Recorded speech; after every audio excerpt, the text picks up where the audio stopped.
Hi, everybody. I'm Jen Maestas, and I work for the CAS Schools Network, and I'm super excited to be sitting here amongst these wonderful colleagues at CAS High School in Southwest ISD. I'm excited because I love talking about education. It is literally my favorite thing to do. I started my education career in San Antonio ISD 22 years ago, teaching 5th grade.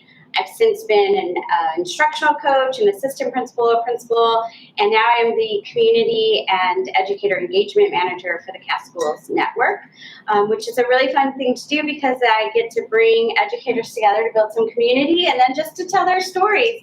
I think telling education story is really important. I think it's important because we are facing a lot of big challenges in the education industry right now because of the pandemic and because of the working conditions of teachers across the nation. Everybody is thinking about this. It's at the forefront of their minds. And it's good. I have good news tonight. We're here to tell a really good story about our teacher preparation program and the successes that are happening here at CAS. And so you are going to be able to enjoy the conversation that we have tonight, both live here on the platform. Later on, it's being recorded. So if you are joining us later, we're glad you're here. And then it'll be also part of my podcast series, Miseducation. So I'm excited to bring these stories to you tonight and to hear from these wonderful, powerful women who are educating high schoolers here in Southwest ISD. And without further ado, I want them to take a second to introduce themselves by way of just kind of telling us your story. Like, how did you get to where you are in the education field, and specifically sitting here at this table? Who are you? How did you get here? So who's going to kick us off tonight? I think I should start just because my name is Julie Ashton Riedel, and I am a professor in residence. I retired 4 years ago from public education. I've been a teacher for 24 years and an administrator, and I was looking for something new and exciting. I really had some connections with A&M and started just talking to them, and this really great opportunity that the CAS Network had created, which was a partnership with A&M to help develop teachers, was available. And so I applied, and I was very fortunate obtaining the position, and through the work with Dr. Residency and Dr. Shaeffer, who have been totally promoted, our wonderful classroom, the work of a year-long program has been instrumental, along with the ISCP, which is part of Dr. Munoz at A&M. They're really important to the whole program and the support on the A&M side. The CAS Network was the brainchild, and then creating the partnership here was the fun and the exploration that came as a result of it. So I'm fortunate to be a part of it. Yeah, I should have mentioned at the top that we're sitting in a classroom that's completely designed. Yes. It's co-branded, it's beautiful, and it's designed to make the work of teaching work, which is really cool and exciting. So thanks for being here. Who's next? I'll go next, Jen. I'm so excited. I've been dying to be like this with you for a long time. So I'm excited about it. Just to be here. So I'm Ravae Shaeffer, and I am a principal here at CAS. I am very proud and very blessed to be here. This is my 19th month on the job, and I'm blessed every day. So I've been in education for about 25 years, and I love it. And everything I've done, I've loved. And I've never left anything because I didn't like it. I've always ran to something that was a great opportunity. I never, ever wanted to be a principal. And now here I am 19 months later, never wanted to be a principal. I get that. But I had a calling really deep inside to build community around kids. Yeah. And I sort of had a God wink from some CAS Network folks and thought, well, let me just throw my hat in the ring. And now I'm here and I get to build community around kids. So truly a blessing for me. Yes. Who else? I can go next. I'm Crystal Mattis. This is my 11th year teaching, and this is my 4th year with CAS. So been here since the beginning because I heard that it's something new, something innovative, and just what I needed at the time. I was teaching English in a classroom, teaching books, the same thing every year, and I really wanted the opportunity to do something different and kind of hone in on my skills and see what was next. And I'm so excited to be here with you guys. She's an excellent mentor teacher. Excellent. Thank you.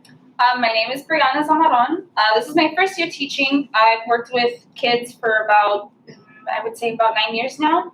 I worked with Girls Inc. of San Antonio, being a mentor, and then as a program facilitator. I actually went to Southwest High School, McCullough Middle School, Indian Creek Elementary. So coming back to the high school that I went to was something that I always wanted to do, and about the time it was time for me to start my clinical teaching, I was in a meeting and they mentioned CASTEM and this opportunity, and I went home and I told my mom, and I was like, Mom, they mentioned CASTEM, and oh yeah, and this is what else we talked about in the meeting, and she goes, CASTEM, that's at Southwest, and I was like, no, Mom, it's a separate thing, and she was like, no, it's on Southwest, it's in the old 9th grade campus, and I was like, well, I'll apply, but I don't know if I'll get it, and I got it, and I'm so glad I did, because I got to spend a year doing clinical teaching, which was such a great opportunity. I built so many awesome relationships with the students, and now being able to come back as my first year teacher, having those relationships, it's made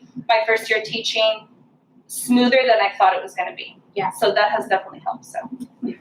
Awesome, thanks. So I'll go next. My name is Ariel Hetrick, and I am right at the cusp of graduation. I graduated in May with my special education.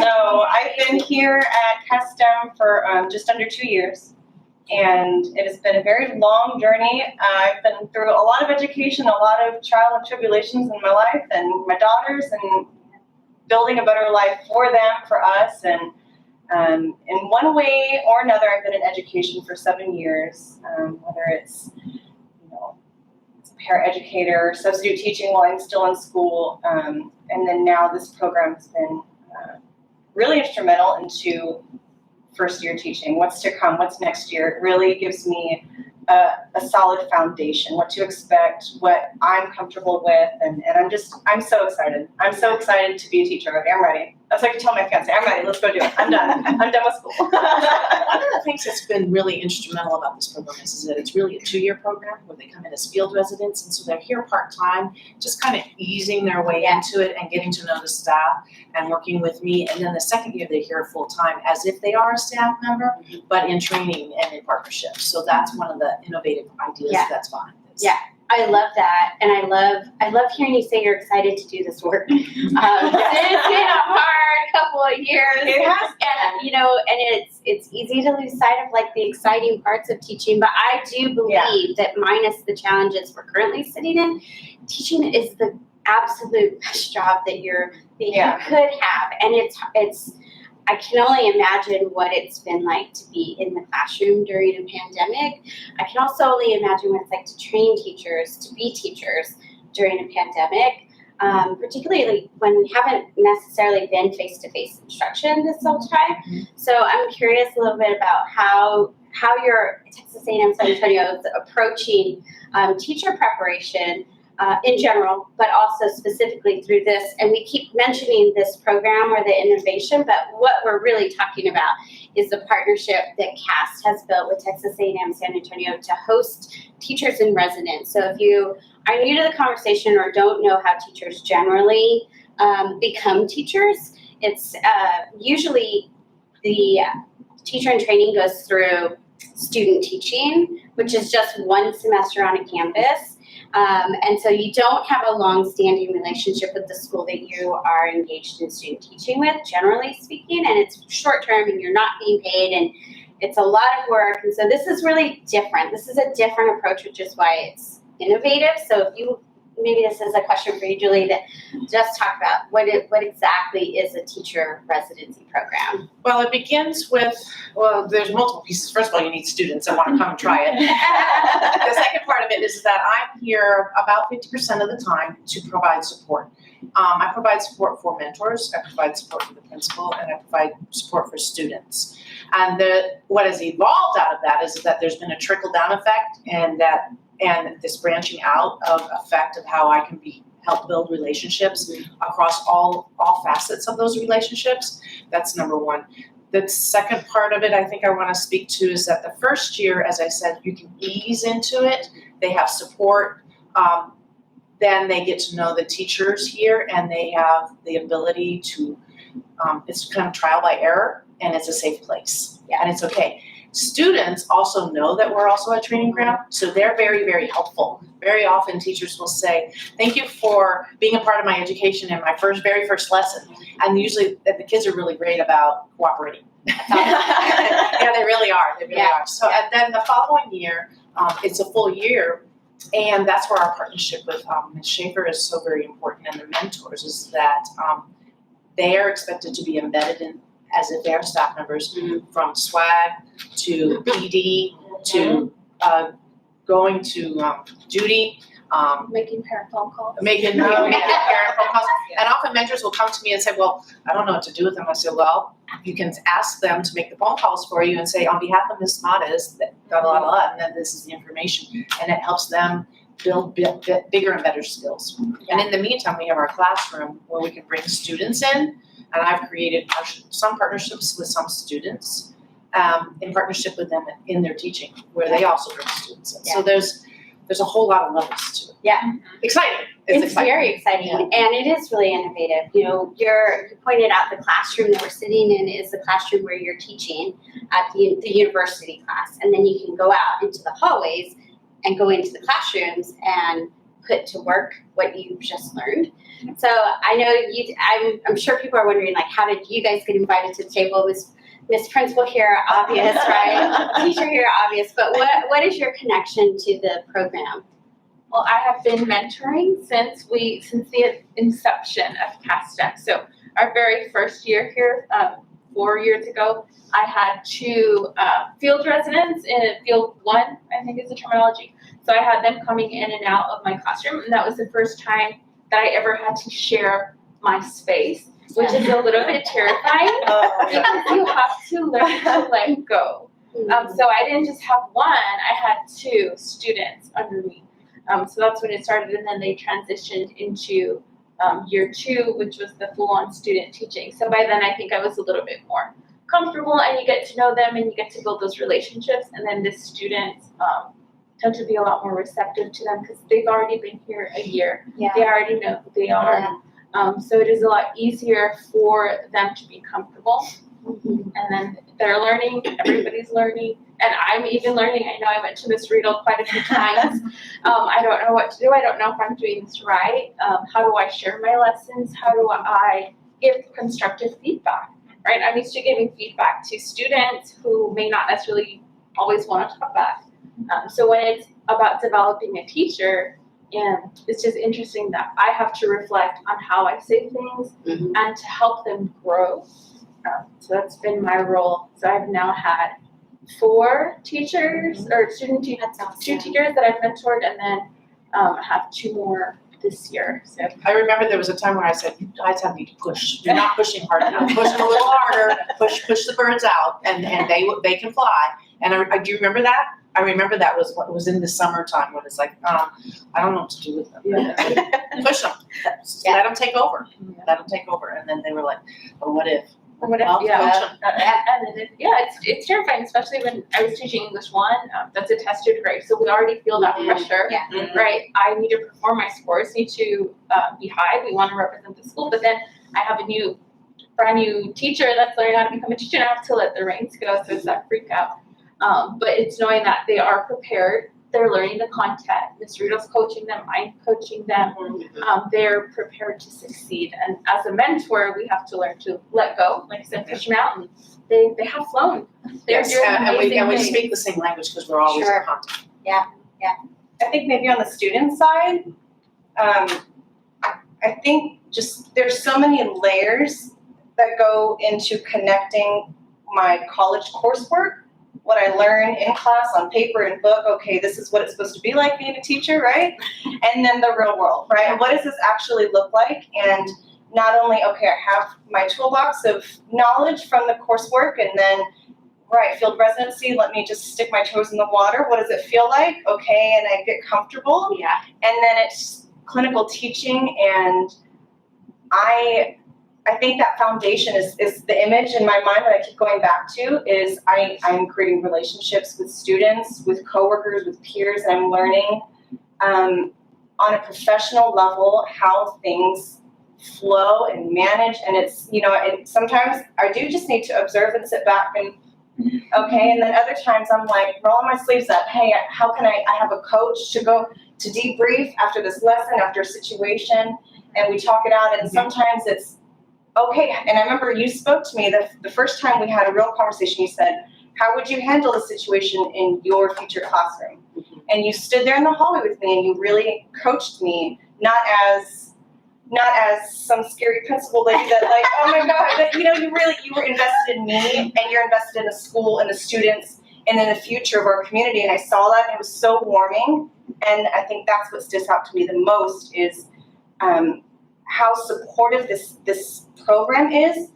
The campus is aware, all the staff were so supportive. They know we're learning, the students know we're learning. We're all just here as a team every day, giving our best. And there are times, I'll leave on this note, there are times that I'm like, 2 years, why did I sign up for this?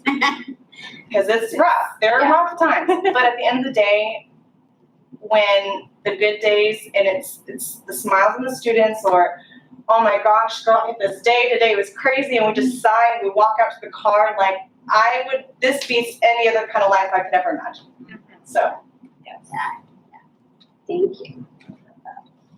So I unfortunately did not know about this program until I was going to start my clinical teaching. So I had already done my field residency at Southwest Other High School Legacy. And I had done my field residency there, and that was fun.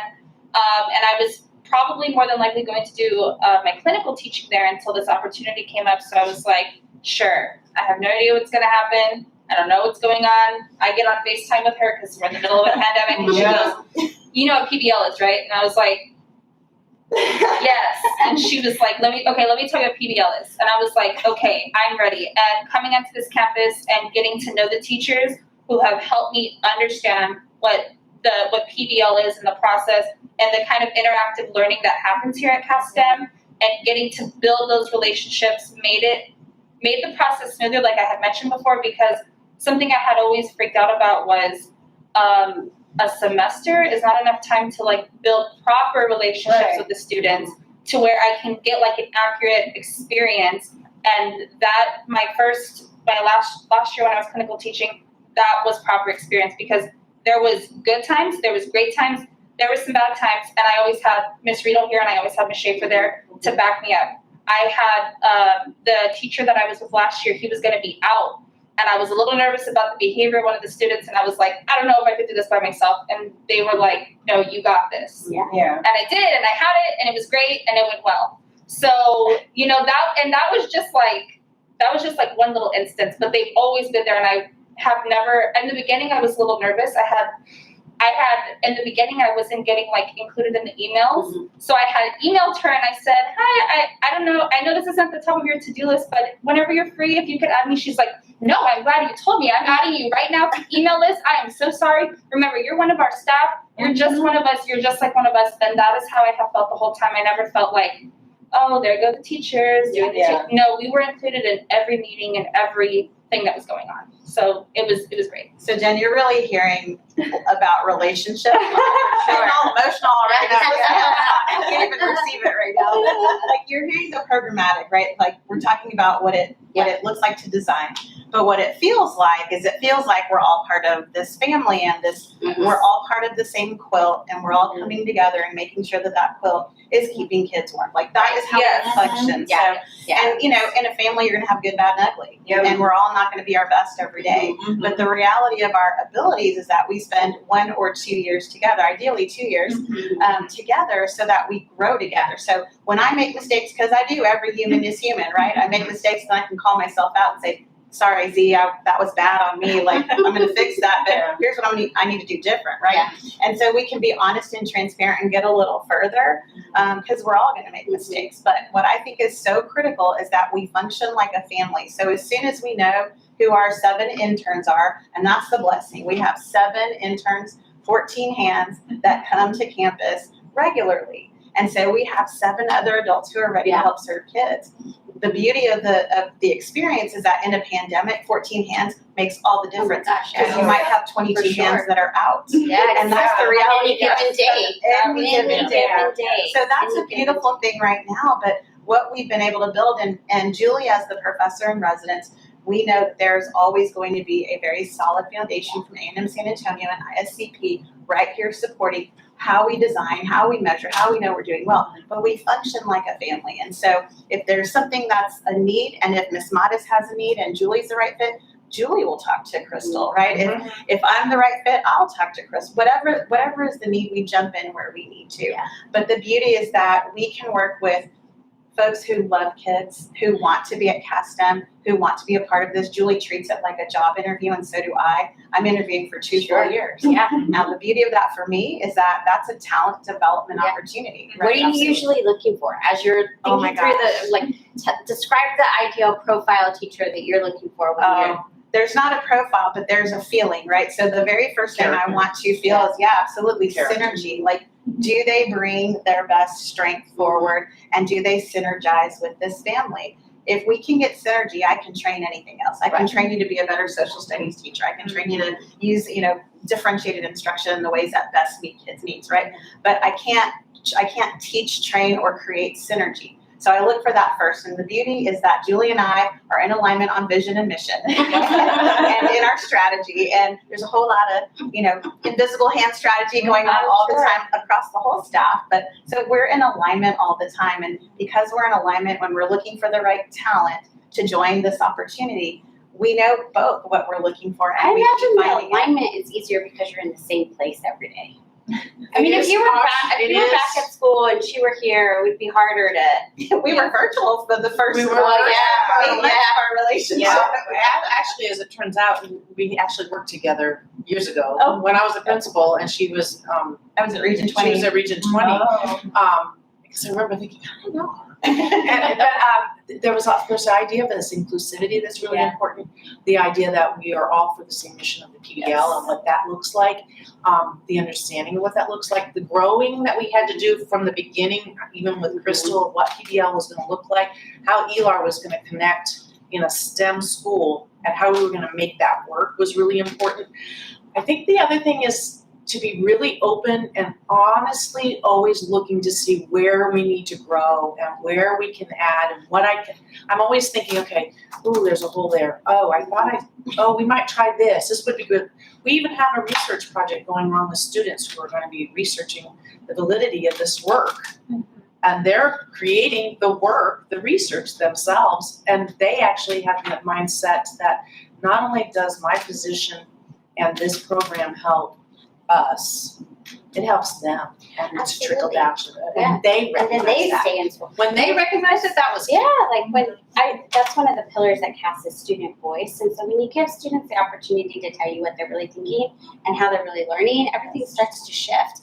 I feel that's true for teachers too. If teachers have the opportunity to say, this is really working for me, or I still know how to do this, that things really start to shift. So I'm imagining that that's the kind of synergy that you're talking about, and the alignment of I'm still growing, and it's okay if I'm still growing.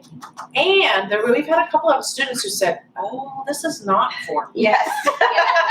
And we give them a clear exit that says, you know what, that's okay. Because if it's not the right thing, this is the right time to say it. Yeah. And so that's been actually And it's okay. It's okay to fail. It's okay to try a strategy. And there's behind us over here, there's a wall of strategies in this room that always live here. It's okay to try a strategy, something you might never have tried before, or maybe you tested it a little and you're trying it with students. I think of a couple of times Miss Z tried it. I have one right now. Tell it.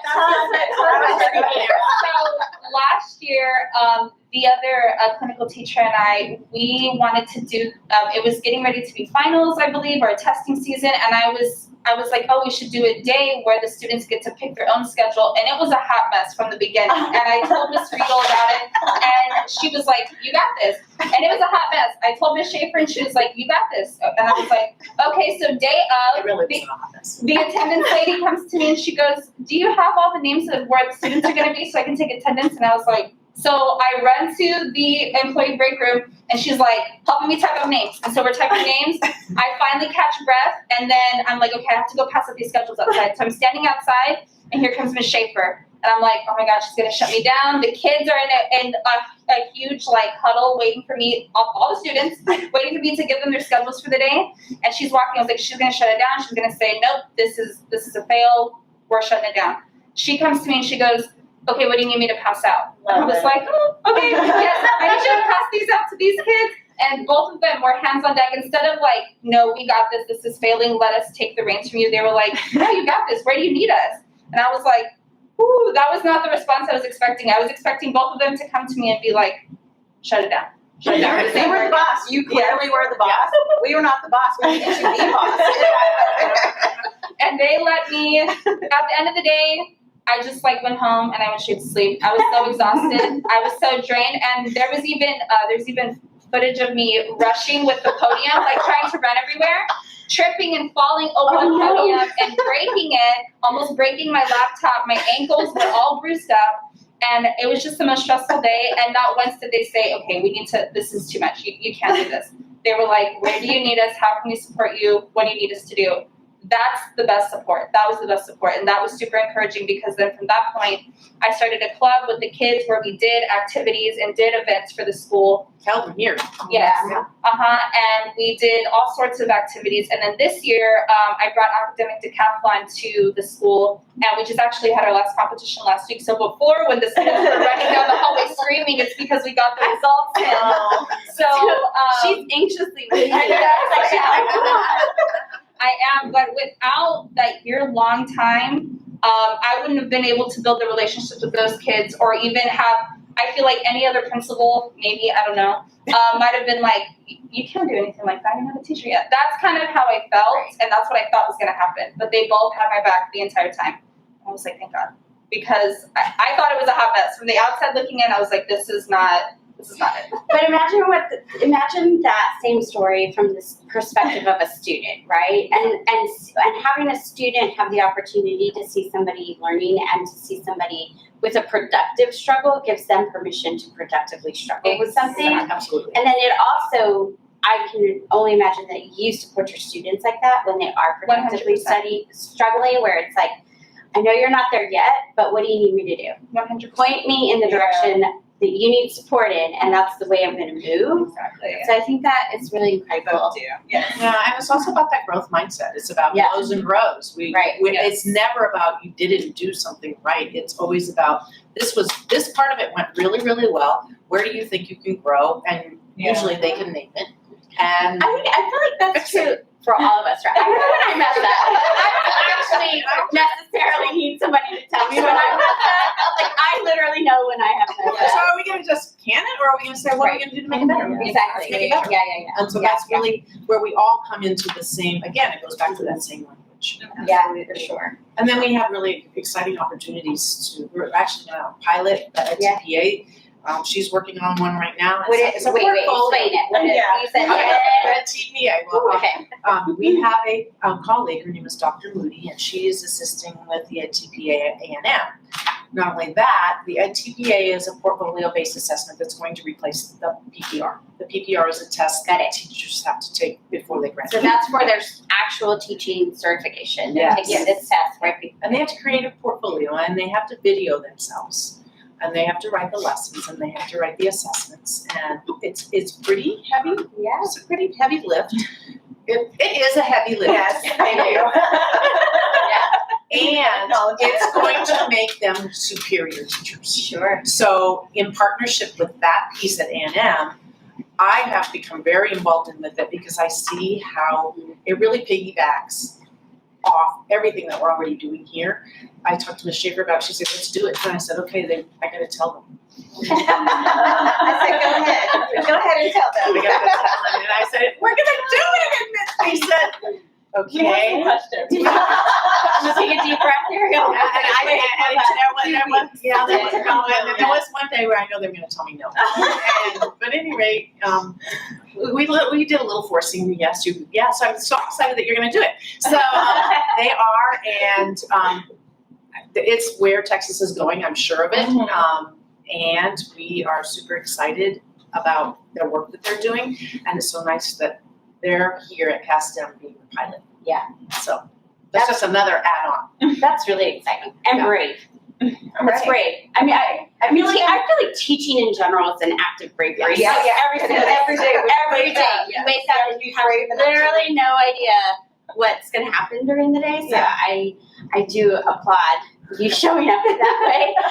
Well, they don't just show up, like this whole team right here, they don't just show up. They walk in, they say, They're what do you ready. need? Every day, what do you need? How can I help? Julie's saying, Julie will take over classroom with us, so whatever is necessary. Everybody that Tutor. walks in the door, There's some What do kids you that need need? some Yeah. assistance, I'm here, there. it's all hands on Whatever deck, we whatever it takes. If I need to push a broom, I'm gonna push a broom. Yeah. And C wants to push a broom, C, I'm not gonna let her push a broom. She's got too much work to do. But it's just all hands on deck, and that's Yeah. always our mindset is how can I help? How can I be supportive? Yeah. I think it's really important that you encourage that and that you acknowledge it and that you celebrate little wins and big wins along the way, because it's important for stamina. And teaching is an act of bravery, and it's also hard work. It's a marathon. It's a marathon. It is. It really That's a good is. point. It's a You need marathon. to You need the stamina. You've been here.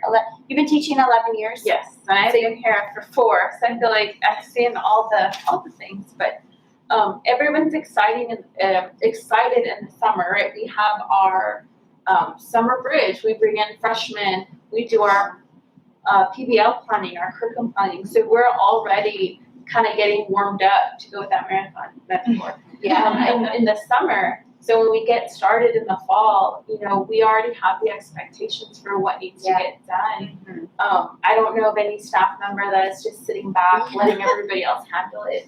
So being a part of the synergy, everybody on this campus is a go-getter.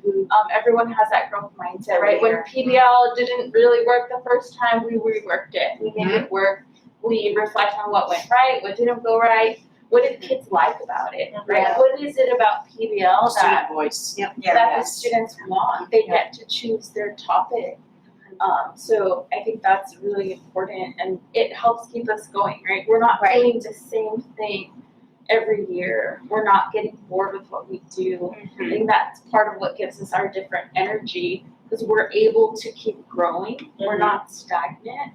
And as our students keep growing, we're getting ready to say goodbye to our first seniors. And they've been here from the start. They invested in this experiment, and I think they've gotten the best education that Southwest and Castle has to offer with, pushing that PBL model that we do.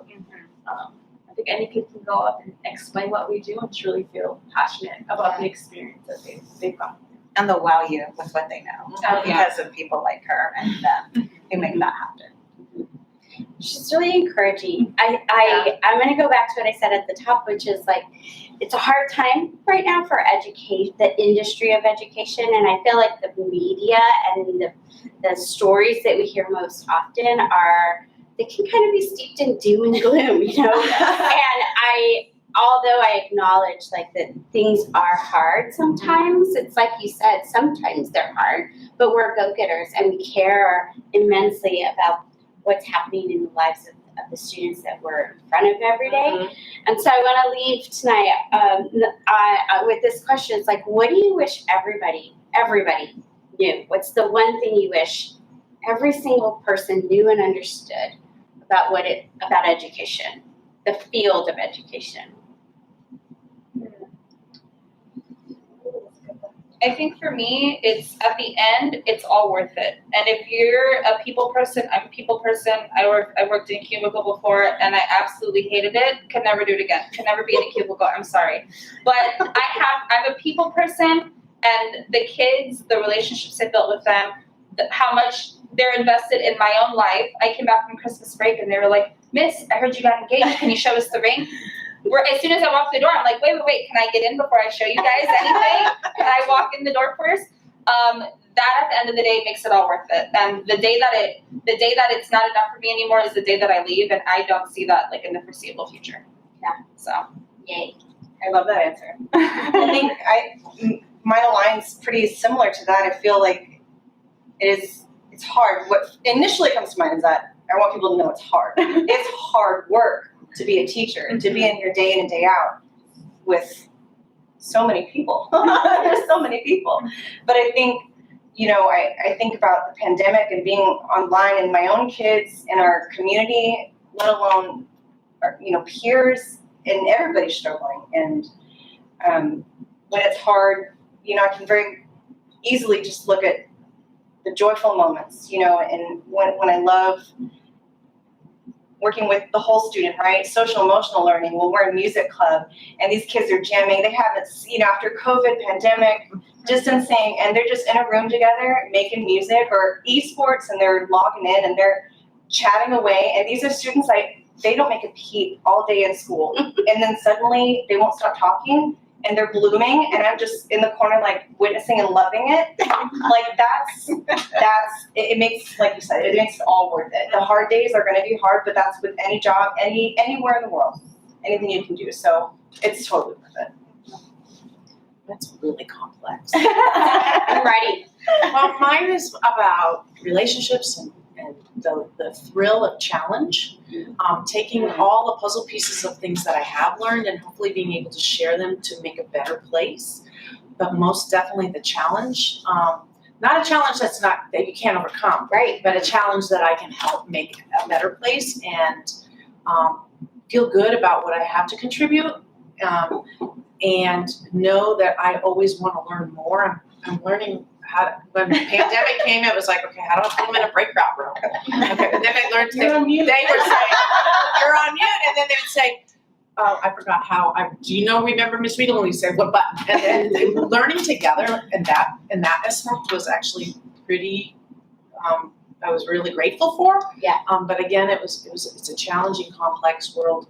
There can be times in education where you just want to say, I'm out, because it can be, because there's so many things to do, because you have to have so many hands and so many pies and remember all of these things, and the strategies. And in the end, I think it's about making and changing the world. Yeah. And I know that sounds really like cliche, and that's what we have to do, because that's where our kids are, and they're changing our world faster than we can keep up with them. So we're doing our best to keep there, to stay there.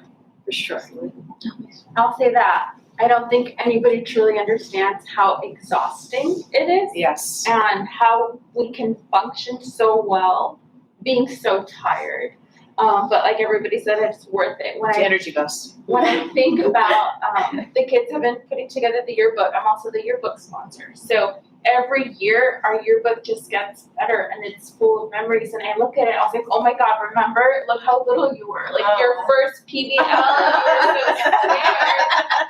And now they're having like, oh my gosh, the PBL now, they're capstone and they're the experts in their topic. And seeing that and honing in on those moments, knowing that we are making a difference, I think that's what keeps us going. Like if we're exhausted, that's what's filling our tank, and we're gonna come out the next day. There's a student here that there's a couple of students here that I was fortunate enough to be their principal when I was a principal. And now they actually serve on my research committee. And I remember them as sixth graders, and one has just blossomed like it's amazing. And I wish I could have a photo of then and now, and the actions of then and now, because it's just been that. Now I do have goosebumps. Yeah. I was just thinking of that when you mentioned that. I'm gonna let you answer. I promise, but just thinking about what everybody's already said, it reminds me of one of my favorite books. It's called It Won't Be Easy, and it's a memoir of a fourth grade teacher. And the things that he says is that the best thing about teaching is that it matters. And I feel like that deep in my soul. Like I want to do work that matters, whatever the work is that I'm doing. I want to do work that matters. And the hardest thing about teaching is that it matters every single day, which is why it does get exhausting at times, but it is worth it. And that to me is like the number one thing that I wish people really understood and could hold on to, is that the work that we're doing matters. It matters so much. So sorry, I just went and maybe that way. You're absolutely right. So I think what's important is that the world knows that every educator that chooses to come to work every single day and serves kids is an expert. Yeah, they chose to grow their expertise. Our team has a ton of master's degrees, doctoral degrees in progress. They are experts in their field. They're experts at loving kids through their hard times, loving kids through their celebrations, supporting kids to grow. That is what they are exceptionally good at. And there is no way on any day that any teacher would choose to sit in an office and not be in school and not serve kids. They can't, they won't even allow themselves to do it. So I want the world to know that they choose to come in every day. They choose to come into a building with over 200 plus kids who are here and ready to be taught, ready to be cultivated, ready to be grown, and to grow us as well. And that's the beauty of education. I know that high school for parents, because as a high school parent myself, I have a senior and a freshman, there's a veil around high school. You don't interact as much when your kids go to high school because they don't need you as much. We don't believe that to be true. We need parents to be our partners, and we need them here, and we want to pull the veil back and be partners with our community, with our corporate partners, with our parents and our kids, and we have to be. So what I hope the world hears is that regardless of how much you're at school with your child, we are always a partner to you, and we are experts in our field, ready to help support you in the best way to support children. And every day is going to be about that. Kids are at the center of every decision. And Julie and I say this all the time, but if the decision we're talking about isn't what's good for kids, it's not the decision we're going to make, ever. And that's every single day. So those of y'all nerds out there that are like us, that like to talk about curriculum and Bloom's taxonomy, like teachers are in create 100% of the time. They're in the classroom. Yeah, we're So on creative fire. geniuses. We really are. I mean, you have to be a creative genius to be in the field of education because things change, and you're not teaching the same set of kids every year. So it's never or even class periods. Puzzle pieces that don't fit, and you're trying to make them go together. And make them beautiful. Well, I just want to say thank you. Thanks, Julie, for partnering with CAST. First of all, I do think this is bigger than prepping teachers. It's attracting teachers too, and it's keeping them engaged. And I think that it's smart. It's just smart to extend a runway into the field because I think you have to be serious about it when you're in it. Analogy. You have to be Extend the serious. runway into the field. Yeah, because it is a long interview, and it works both ways. We're interviewing, but you're interviewing too. Like, am I really going to want to do this? Because it's a lot, but it's super worth it. So thank you. I just wanted to say thank you. And then you get jobs. Yeah, exactly. And for the teachers, I'm with Ravae. Like, I have two teenagers. One just graduated, and he's a freshman in college, and the other is a junior in high school. And then I have a second grader. And having children really altered my perspective on teaching altogether. I loved the field of education before children. Having children of my own and watching them thrive and flourish in classrooms has made me appreciate teachers in a whole new light. They are my pride and joy, and I willingly give them to their teachers. And their teachers take really good care of them. And so, thank you for doing the work you're doing. And I know that my own children's lives are better because of their teachers. And so I know that's true for all of your students. So thank you, and thank you for doing it for CAST. We absolutely love you. We love the way that you are thinking and the way that you are strategizing and the way that you are willing to stay learners. I think that's really important. So I just want to say thank you, and thank you for leading this team. I've been a principal. It's hard work. It is very hard work. It's very hard work, and there's usually only one of you on a campus. And that's an entirely different act of bravery. So thank you. And thanks for doing it for CAST. Thank you. I appreciate you. Bye, guys. Thank you for joining us tonight. Bye.